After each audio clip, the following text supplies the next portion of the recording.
Hello, my dear students.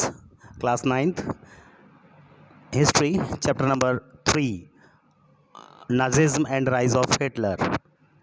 Point number heading हमारी जो है वो 3, द नाजीज वर्ल्ड व्यू, नाज़ियों का जो विश्व दृष्टिकोण है उसके बारे में हम बात करते हैं। ये हमारा टॉपिक है आज का। इसके बाद एक और टॉपिक आएगा, उस पर भी हम चर्चा करेंगे आपसे। और तो सबसे पहले आपसे इसी बारे में बात करते हैं, नाज़ियों का विश्व दृष्टिकोण क्या था। तो the crimes that Nazis committed were linked to a system of belief and a set of practices. तो उन्होंने जो भी अपराध किए वे खास तरीके की एक मूल मान्यताएं होती थी या खास तरीके का व्यवहार होता था, उससे वो संबंधित चीज़ें रखते थे। नाजी की जो आइडियोलॉजी थी वह synonymous with Hitler's world view. वो एक विचारधारा जो है ना, हिटलर के विश्व दृष्टिकोण का सिनोनिमस, इट मीन्स पर्यायवाची हो गया उसका। तो पर्यायवाची थी उसकी, है ना। जैसे आकाश का पर्यायवाची होता है ना, जल का पर्यायवाची पानी, है ना। आकाश को आसमान तो हम ऐसे बोलते हैं, या अंबर बोल सकते हैं, ऐसे भी बोल देते हैं। तो वही पर्यायवाची है एक टाइप से। तो इस विश्व दृष्टिकोण में सभी समाजों को बराबरी का हक नहीं था। तो कौन चला रहा था ऐसी जो आइडियोलॉजी?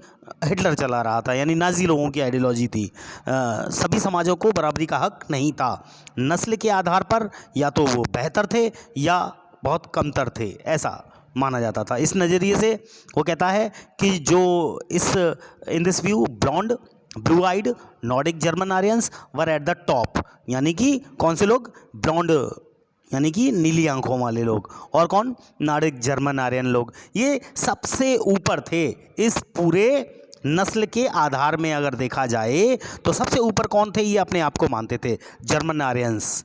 और इसके सबसे निचले पायदान पर, इस सीढ़ी के सबसे नीची वाली सीढ़ी पर कौन लोग थे? यहूदी सबसे निचले पायदान पर आते थे। यहूदियों को नस्ल विरोधी यानी कि आर्यों का कट्टर शत्रु माना जाता था। ओके, तो they came to be regarded as an anti-race, the arch enemies of the Aryans. All other colored people were placed in between depending upon their external features. तो अपने जो एक्सटर्नल फीचर्स थे उनके आधार पर जितने और प्रकार के कलर्ड पीपल्स थे वो इन दोनों के बीच में आते थे। किस किस के बीच में? जर्मन के बीच में और यहूदियों के बीच में। तो इस तरीके से आते थे। तो हिटलर जो था ना, उसकी जो नस्ली सोच थी वो चार्ल्स डार्विन और हर्बर्ट स्पेंसर जैसे जो विचारक थे उसके सिद्धांतों पर आधारित थी उसकी। तो ये दो बहुत ही विश्व प्रसिद्ध थिंकर्स हुए हैं जिन्होंने इस प्रकार की थ्योरीज़ को दिया, चार्ल्स डार्विन ने और हर्बर्ट स्पेंसर ने। तो आप इनकी किताबों के बारे में जान सकते हैं यूट्यूब से और उनके बारे में पढ़ें, थोड़ी कोशिश करें जानने की। डार्विन कौन था? डार्विन एक नेचुरल साइंटिस्ट था। वो tried to explain the creation of plants and animals through the concept of evolution and natural selection. यानी किस सिद्धांत पे उसने ये बात कही थी? तो डार्विन प्रकृति विज्ञानी था। उसने विकास और जो प्राकृतिक चयन की अवधारणा थी उसके जरिए पौधों और पशुओं की उत्पत्ति की व्याख्या का प्रयास किया था। और जो हर्बर्ट स्पेंसर था उसने बाद में क्या किया? उसने अतिजीविता का सिद्धांत यानी सर्वाइवल ऑफ द फिटेस्ट। तो सर्वाइवल ऑफ द फिटेस्ट यानी जो सबसे योग्य है, जो सबसे अच्छा है वही जिंदा बचेगा, ये विचार दिया। तो इसी विचार के तहत हिटलर ने अपना काम करना शुरू किया कि जो अच्छा है, जो सबसे बढ़िया है वही बचेगा, बाकी सब मर जाएंगे, मार दिए जाएंगे, ऐसा उसका विचार था। तो यही उसने शुरू किया, ठीक है कि नहीं। Only those species survived on earth that could adapt themselves to changing climatic conditions. We should bear in mind that Darwin never advocated human intervention in what he thought was a purely natural process of selection. वो ये कहता है कि सीधा सा इस विचार का एक ही मतलब निकलता था कि जो प्रजातियां बदलती हुई वातावरण में अपने आप को ढाल लेंगी वही पृथ्वी पे जिंदा बचेंगी। अरे भाई, हमारे यहाँ गर्मी का मौसम चल रहा है और एकदम से बर्फ़ पड़ने लग जाए, बुरी तरीके से बर्फ़ पड़ने लग जाए, तो क्या करेंगे आप? अपने आप को बचाने के लिए क्या करेंगे? अपने आप को उस मौसम के अनुकूल डालेंगे कि नहीं डालेंगे? अगर आप अपने आप को उस मौसम के अनुकूल नहीं डाल पाएंगे तो क्या होगा आपका? आप जैसे लोग हमेशा ओम नमः शिवाय हो जाएंगे, यानी कहाँ चले जाएंगे? बिल्कुल ऊपर की तरफ निकल जाएंगे, ठीक। तो ऐसा काम हो जाएगा आपका। तो ऐसा देख लीजिए, फिर सीधे चले जाएंगे आप ऊपर। तो इसलिए अपने आप को डालना पड़ता है, उस नेचुरल प्रोसेस के आधार पर आपको करना पड़ता है। His ideas were used by racist thinkers and politicians to justify imperial rule over conquered peoples. The Nazi argument was simple argument था उनका. The strongest race would survive and the weak ones would perish.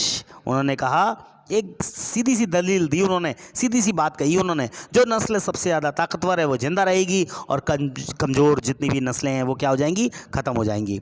उन्होंने बोला आर्य कौन है, आर्य बिल्कुल सर्वश्रेष्ठ हैं, finest race है इस पूरे संसार के अंदर. It had to retain its purity, अपनी शुद्धता बनाए रखते हैं वो लोग. Become stronger and dominate the world, ताकत हासिल करते हैं, दुनिया पर वर्चस्व कायम करना चाहते हैं. हिटलर की जो विचारधारा थी ना, उसका एक और पहलू था, उसकी दूसरी एस्पेक्ट्स भी थी हिटलर की आइडियोलॉजी की, और related to the geopolitical concept of Lebensraum. अब लेबेनस्ट्राउम क्या है, लेबेनस्ट्राउम को भी अभी समझाता हूँ आपको. इसको हम लिविंग स्पेस कहते हैं. क्या कहते हैं, लिविंग स्पेस. लिविंग स्पेस का मतलब समझते हैं, रहने के लिए जगह, ऐसी जगह, ठीक है ना. तो आपको रहने के लिए जगह चाहिए. अब जर्मन लोग जब बढ़ेंगे तो उन्हें रहने के लिए जगह चाहिए. अब जगह हमारे पास कम है तो हमें क्या करना पड़ेगा, वो जगह दूसरों से युद्ध करके उनसे वो जगह छीननी पड़ेगी. तो उसका ये मानना था कि अपने लोगों को बसाने के लिए क्या करना पड़ेगा, ज़्यादा से ज़्यादा इलाकों पर कब्जा करना पड़ेगा. इससे क्या होगा, इससे मातृ देश का क्षेत्रफल बढ़ेगा. मातृ देश यानी हमारा देश, ठीक है ना. तो जर्मन वाले जर्मन को अपना देश कहते थे, जर्मनी को, और नए इलाकों में जाकर बसने वाले को अपने जन्म स्थान के साथ गहरे संबंध बनाए रखने में मुश्किल भी पेश नहीं आएगी. तो हिटलर की नज़र में इस तरह जर्मन राष्ट्र के लिए संसाधन और जो बेहिसाब शक्ति है वो इकट्ठा की जा सकती है, उसका ये कहना था. तो it would also enhance the material and resources and power of the German state. Hitler intended to extend German boundaries by moving eastward. तो उसने किधर की तरफ चलना शुरू किया, पहले ईस्ट की तरफ चलना शुरू किया. To concentrate all Germans geographically in one place, Poland became the laboratory for this experimentation. तो उसने किस जगह को इसके लिए चुना, पूर्व में हिटलर शुरू हुआ चलना, तो वहाँ फैलाना चाहता था वो, ताकि जितने भी जर्मन लोग हैं उनको भौगोलिक दृष्टि से एक जगह पे इकट्ठा किया जा सके. तो उसने इसके लिए एक्सपेरिमेंट के लिए अपनी लेबोरेटरी किसको चुना, प्रयोगशाला कौन सी जगह बनाई, पोलैंड को बना दिया उसने ये अपनी प्रयोगशाला, है ना. तो ये उसने शुरू किया. अब नेक्स्ट जो हमारा टॉपिक आता है वो है एस्टेब्लिशमेंट ऑफ रेशियल स्टेट्स के बारे में, यानी कैसे रेशियल स्टेट उसने एस्टेब्लिश किया, उसके बारे में. नस्लवादी जो राज्य था वो कैसे स्थापित हुआ उसके बारे में. तो सत्ता में पहुंचते ही नाथियों ने क्या किया, शुद्ध जर्मनी के जो लोग थे, जर्मनों के विशिष्ट नस्ली समुदाय की स्थापना के सपने को लागू करना शुरू कर दिया. सबसे पहले उन्होंने क्या किया, जितने भी जर्मन साम्राज्य थे उसमें मौजूद उन समाजों या नस्लों को ख़त्म करना शुरू किया जिन्हें वे अवांछित मानते थे. अवांछित समझते हैं ना हम, कैसे लोग होते हैं, अनडिज़ायरेबल जिनको हम बोलते हैं. तो उनका ड्रीम था, ये क्रिएट करते थे. क्या क्रिएट करना चाहते थे, an exclusive racial community of pure Germans by physically eliminating all those who were seen as undesirable in the extended empire. उस पूरे एम्पायर में अनडिज़ायरेबल लोगों को ख़त्म कर दिया जाए. Nazis wanted only a society of pure and healthy Nordic Aryans. कैसे लोग चाहते थे, वो सिर्फ प्योर और हेल्दी नॉर्डिक आर्यंस चाहते थे. ऐसे भी आर्यन नहीं तो बिल्कुल मरे हुए हों, ऐसे आर्यंस को वो बिल्कुल पसंद नहीं करते थे. तो दे अलोन वर कंसिडर्ड डिज़ायरेबल, है ना. तो वो चाहते थे, इसका मतलब ये है कि जर्मनों को भी जिंदा रहने का कोई हक नहीं है. कैसे लोगों को जिंदा रहने का हक नहीं है, जर्मनों को. कौन से जर्मन, जो अशुद्ध हों या कौन हो, असामान्य हों, ठीक है ना. इस तरीके के लोग भी नहीं चाहिए. This meant even those Germans who were seen as impure और abnormal had no right to exist. उनको भी रहने का अधिकार नहीं है. अंडर द यूथेनेसिया प्रोग्राम, उसने एक क्या प्रोग्राम चलाया, यूथेनेसिया.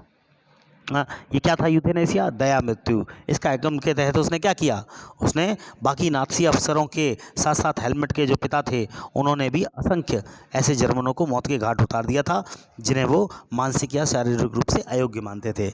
अब भैया कोई जाति है, मान लेते हैं, एग्जाम्पल दे देते हैं, जाट जाति है आपकी, है ना, मान लिया हमने, और आप में कोई व्यक्ति बहुत कमज़ोर है, ज़्यादा नहीं किसी के साथ लड़ सकता, झगड़ा नहीं करता है, शांत रहता है. राजपूतों को ले लिया हमने, सारे राजपूत थोड़ी लड़ाई करने में सब तगड़े होते हैं, ताकतवर होते हैं, कोई तो कमज़ोर होगा उसमें. अब कमज़ोर है तो क्या उसे मार दिया जाएगा, हटा दिया जाएगा, भगा दिया जाएगा? नहीं बेटा, ऐसा नहीं.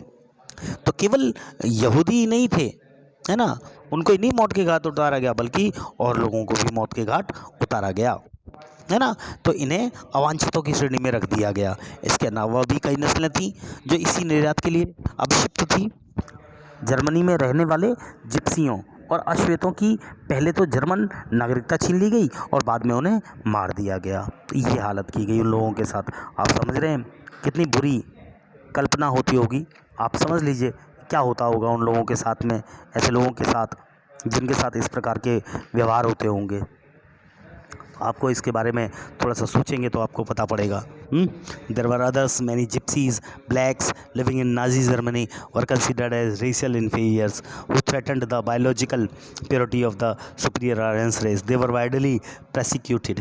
ऐसे लोगों को मार दिया गया, हटा दिया गया, उनकी नागरिकता छीन ली गई, बाद में उन्हें मार भी दिया गया। मैंने जैसा बताया आपको, even Russians and Poles were considered subhuman. जो रूसी और पोलिश लोग थे उनको भी मनुष्य से कम माना गया। जब जर्मनी ने पोलैंड और रूस के कुछ हिस्सों पर कब्जा कर लिया तो स्थानीय लोगों को भयानक परिस्थितियों में गुलामों की तरह काम करना पड़ा और उन्हें वहाँ पर झोंक दिया गया। तो ये एक बहुत बुरी कंडीशंस थी वहाँ पर। When Germany occupied Poland and parts of Russia, captured civilians, पकड़ लिया गया वहाँ के लोगों को, forced to work as a slave labour, many of them died simply through hard work and starvation. बहुत सारे लोग थे उसमें से जिनको क्या किया गया, भूख की वजह से और किसकी वजह से, कठिन मेहनत की वजह से क्या हो गए, वो मर गए। Jews remained the worst sufferers in Nazi Germany. Jews एक ऐसे थे जिनका सबसे बुरा हाल हुआ, यहूदियों का। Nazi hated of Jews had a precursor in the traditional Christian hostility towards Jews. They had seen stereotyped as killers of Christ and answerers. क्या थे वो, कहते थे कि यहूदियों के प्रति ईसाई धर्म में मौजूद परंपरागत घृणा थी। ईसाइयों को आरोप था कि ईसा मसीह जो थे उनको यहूदियों ने मारा था। ईसाइयों की नज़र में यहूदी हमेशा से हत्यारे और सूदखोर व्यक्ति थे, ऐसा मानते थे वो। They survived mainly through trade and money lending. मध्यकाल तक यहूदियों को ज़मीन का मालिक बनने की भी मनाही थी। लोग मुख्य रूप से व्यापार और धन उधार देने का धंधा करते थे, अपना गुजारा चलाते थे, बाकी समाज से अलग बस्तियों में रहते थे। इन बस्तियों को क्या कहा जाता था, घीटोज कहा जाता था। क्या कहते थे, ghettos. They were often prosecuted through periodic organised violence and expulsion from the land. However, Hitler hatred of Jews were based on pseudo-scientific theories of race, which held that conversion was no solution to the Jewish problem. It could be solved only through their total elimination. उनको eliminate कर दो बस, यही एक जगह है, ऐसा ही है, बस यही हो सकता है, ऐसा कर सकते हैं हम उनके साथ। तो ऐसा काम किया जाता था, उनके साथ बुरा बर्ताव किया जाता था। हाँ, उनके खिलाफ जब जब संगठित हिंसा होती थी, उनकी बस्तियों से उन्हें खदेड़ दिया जाता था।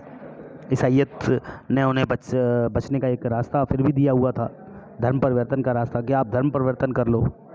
पर बहुत से लोगों ने धर्म नहीं बदला। आधुनिक काल में बहुत सारे यहूदियों ने ईसाई धर्म अपना लिया था, लेकिन जानते बूझते हुए जर्मन संस्कृति में ढलते चले गए। लेकिन यहूदियों के प्रति हिटलर की जो घृणा थी वो नस्ल के वैज्ञानिक जो सिद्धांत था उस पर आधारित थी। इस नफरत से यहूदी समस्या का हल धर्मांतरण से नहीं निकल सकता था। हिटलर की दृष्टि से इस समस्या का सिर्फ एक ही हल था, क्या, यहूदियों को पूरी तरीके से नष्ट कर देना, उन्हें ख़त्म कर देना, उन्हें बिल्कुल मार देना। फ्रॉम 1933 टू 1938, 1933 से लेकर 38 तक नाज़ियों ने यहूदियों को तरह तरह से आतंकित करना शुरू कर दिया। Nazis terrorised, pauperised and segregated the Jews, compelling them to leave the country, है ना। उन्हें दरिद्र कर आजीविका के साधनों से हीन कर दिया, उन्हें छीन लिया गया, उनके साथ आजीविका के साधन छीन लिए गए, काम करने के साधन छीन लिए गए, उन्हें से समाज से अलग कर दिया गया। यहूदी देश छोड़ कर भागने लगे। द नेक्स्ट फेज 1939 टू 1945, 1939 से लेकर 45 के दूसरे दौर में यहूदियों को कुछ खास इलाकों में इकट्ठा कर दिया गया, aimed at concentrating them in certain areas, एक खास इलाके में। अंततः पोलैंड में बनाए गए गैस चैम्बरों में ले जाकर उन्हें मार देने की रणनीति अपनाई गई, है ना।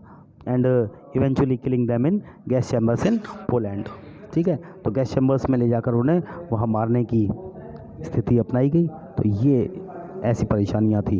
एक नई जो नेक्स्ट हमारा पॉइंट शुरू होता है रेशियल यूटोपिया, यानी नस्ली कल्पना लोग यूटोपिया के बारे में हम बात करते हैं, उसके बारे फिर हम आगे बात करेंगे।